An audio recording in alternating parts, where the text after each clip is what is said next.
The number one thing women are usually worried about when it comes to the finances part of getting divorced is, how am I going to pay for a lawyer? And look, that is a very important question. I am a lawyer, so obviously I have thoughts on that. But before we ever even get to that point, what I want you to do when you're putting together your go plan, your all but done plan, is to think about the other aspects of your life that you've got to have the money for. Because yeah, paying for the lawyer, but are you worried about paying for the lawyer if you can't pay your rent? If you can't put gas in your car? If you can't make sure the daycare is paid? So I want you to a little bit shift your focus. You got to figure out the lawyer part, and that's its whole own thing. All right. I'm not trying to act like that's not a big deal. It is a big deal. We can figure out how to do that. But I'm a practical person first.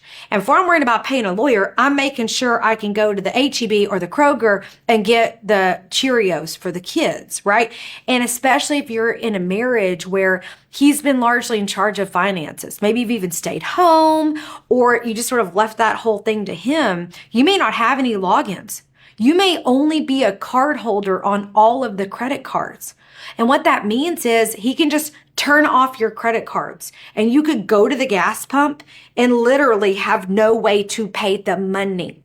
So first, what you would do is research and kind of think about, how am I set up in my own life to cover the finances? Can he just cut me off?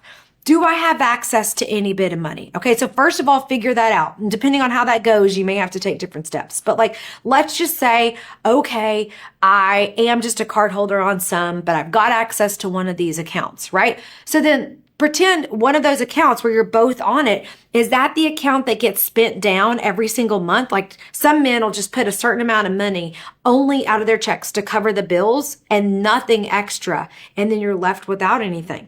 So if you're getting divorced and he's like, oh yeah, you think you're going to walk away? We'll see. And then he cuts you off. How are you going to pay for gas? And that's a tough question for a lot of people to think through. And it's the thing that keeps so many women stuck in terrible marriages.